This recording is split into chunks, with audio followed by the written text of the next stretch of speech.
Estamos de volta, ao vivo aqui, direto do Estúdio 1 da Rede Século XXI, recebendo hoje no nosso programa o contador Aldemar Veiga Júnior. Mais uma vez, obrigada, viu, Aldemar, pela gentileza da sua presença. Eu que agradeço, Tatiane, por estar aqui no Mulher.com. A gente está falando hoje um pouquinho sobre as dúvidas mais comuns em relação aí à declaração do imposto de renda. Falamos um pouquinho sobre a questão dos dependentes, quem precisa declarar. Chegaram perguntinhas interessantes, por exemplo, como declarar financiamento, Aldemar? O financiamento, seja ele de carro, seja de uma casa, né, ele aparece apenas em bens e direitos, né?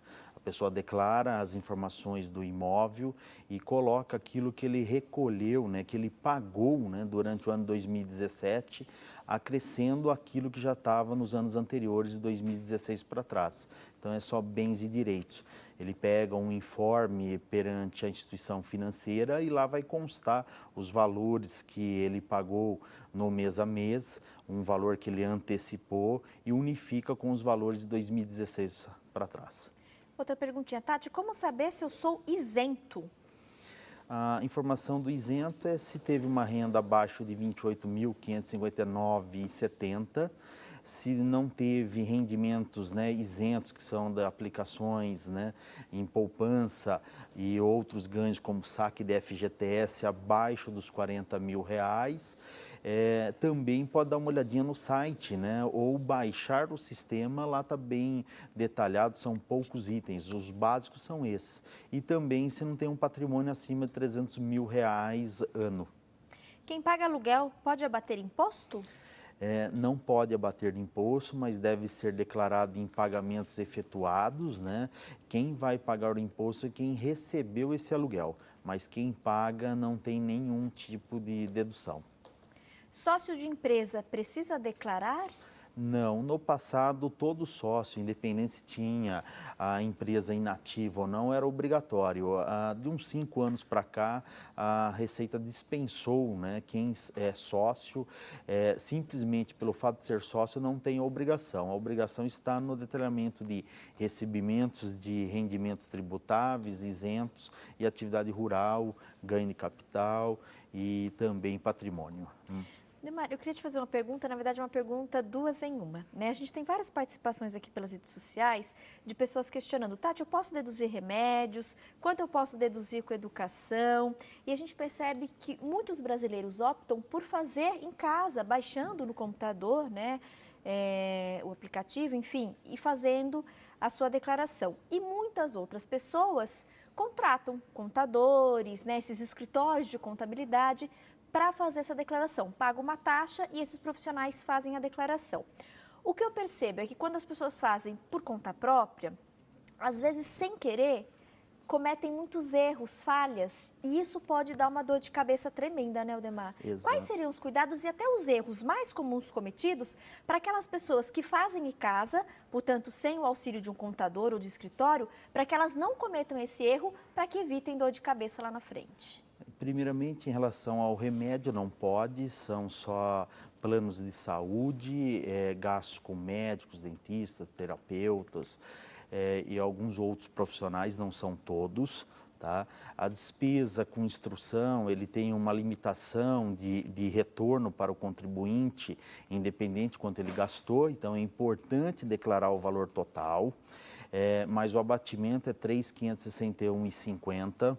Então, mesmo que você tenha gasto um valor de R$10.000, é só apenas esse valor que vai ser dedutível, mas é importante declarar o valor na integralidade. Agora, com relação às falhas, né, de pessoas que estão lá em casa, que queiram fazer, principalmente CNPJ, a inversão de CNPJ, a inversão dos quadros entre INSS, Imposto de Renda e 13º, isso traz um transtorno, traz uma malha fina, dificulta, né, o processamento do Imposto de Renda. Prestar atenção nesses campos exatamente, na hora de digitar e digitar corretamente, exatamente. Né, esses dados. Ler antes, obviamente, o manual de instrução, que está no próprio sistema, eu acho que isso aí é importante. Esses são os maiores problemas que o contribuinte acaba tendo em fazer em casa. E tem outros que acabam optando a contratação de profissionais habilitados que têm um conhecimento do dia a dia. Como declarar o financiamento? Por exemplo, a pessoa adquirir um carro, mas não conseguiu quitar, precisou financiar. Ou um imóvel, né? Comprou um terreno, comprou uma casa, precisou financiar. Como se declara esse financiamento? A declaração do financiamento é em bens e direitos. Lá ele vai constar, né, o valor da compra. Vamos dar um exemplo de um veículo. Comprou um veículo por 50 mil reais, deu 10 mil de entrada e financiou em tantas parcelas. Então ele vai mencionar essas informações de quem ele comprou, de quem que é a operadora financeira e colocar simplesmente o valor que foi pago, não o valor que foi comprado o veículo. Então, daquele veículo de 50 mil reais, se foi dado 10 mil de entrada e mais duas parcelas de mil, o valor do patrimônio é 12 mil reais. Para o ano que vem, ele vai somar as outras 12 parcelas. Se é um veículo que já foi adquirido, né, em anos anteriores, ele vai somar com aquilo que ele efetivou. O próprio banco manda as informações ou no próprio carnê. E de apartamentos e imóveis residenciais é a mesma coisa, é esse mesmo procedimento. E aí a pessoa, por exemplo, no ano passado, se ela conseguiu quitar a casa, né, quitou o financiamento ou o carro, ela também esse ano precisa Ele declarar, então, constatar que foi quitado. Exatamente, vai colocar que foi quitado, vai somar com o valor de 2016, vai somar com os valores de 2017 que ela fez do pagamento das parcelas, mais a quitação. Teve uma telespectadora aqui que perguntou sobre bens, né? A questão do usufruto. Então, provavelmente é herança, independente se é em valor, em dinheiro, em espécie, ou se são móveis que ela recebeu de herança. Precisa declarar também. Precisa declarar. Se for em espécie, é em doações recebidas, né? Tem um campo lá de doações recebidas, vai pôr o CPF de quem fez a doação. E existe um imposto estadual que não é o federal, tem uma isenção até 2.500 UFESPs, acima disso não há isenção.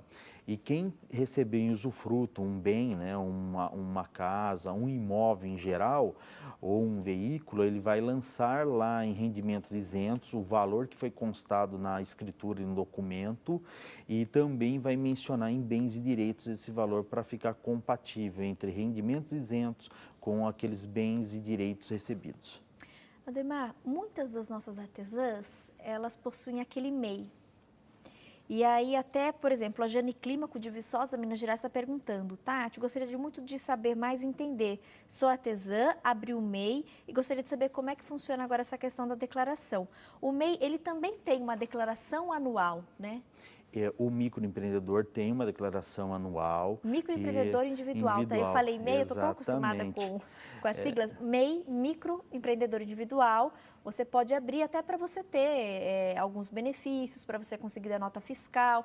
Então, as artesãs que começam a comercializar seus produtos, acertar encomendas, né? Que precisa dar uma nota fiscal para os seus clientes, aí você consegue através do MEI, que é, inclusive, no Sebrae, eles promovem uma consultoria super bacana, vale muito a pena, né? Para a gente regularizar, profissionalizar o trabalho artesanal. Exatamente. A questão do microempreendedor individual, para o ano passado, ele tinha uma renda até 60 mil reais, que é da PJ. Tá? Esse ano já foi para 81 mil reais, 6.750 numa média, né, entre um mês e outro. O microempreendedor individual facilita essa questão também da nota, muito embora dentro da legislação permite a não emissão da nota. Tá? Mas em algumas operações, às vezes a pessoa precisa, muitos dos municípios já adequaram, o Estado também adequou.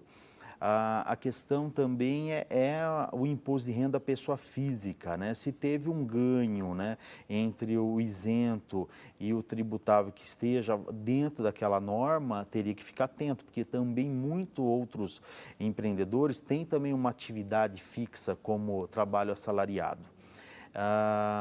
E também, né, a coisa mais importante dentro do microempreendedor, além de legalizar, é o INSS. Com apenas R$ 47,00, você também tem o direito de uma aposentadoria, que hoje permite a mulher que tenha até 15 anos de recolhimento, né, acima de 15 anos de recolhimento e mais de 60 anos de idade, também tem uma aposentadoria de um salário mínimo. Então, não é só um imposto de renda, tem também a questão do imposto de renda da PJ, teve o aumento também para R$ 81 mil, e a declaração teria que verificar ou no Sebrae, para analisar qual que foi a renda, qual que foi a renda da pessoa física e em alguns casos pode até ser que tenha a obrigação da declaração de pessoa física. Vale a pena, de repente, procurar o próprio Sebrae ou mesmo um contador ou um escritório de contabilidade, né? Exatamente, o escritório tem obrigação, ele sendo, né, do regime do Simples Nacional, ele também tem a obrigação de dar a informação. Perfeito.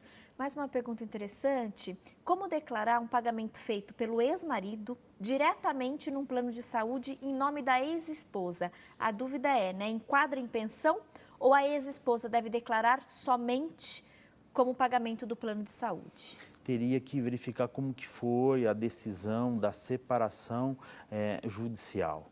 Se lá tiver declarado como ela uma pensão, entra como receita. Se lá tiver definido, né, que a obrigação era dela, aí teria que dar uma verificada como que foi formalizado essa dissolução conjugal.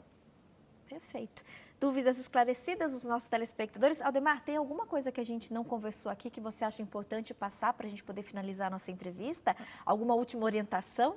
A questão é o prazo, né? Nunca Ficar deixar atento, para a né? última hora, dia 30 de abril, é uma segunda-feira. O sistema é muito bom da Receita, a transmissão. Quem for fazer por conta, olhar com detalhamento a questão desses dados, né? Fazer um lançamento, depois um outro dia fazer uma nova conferência.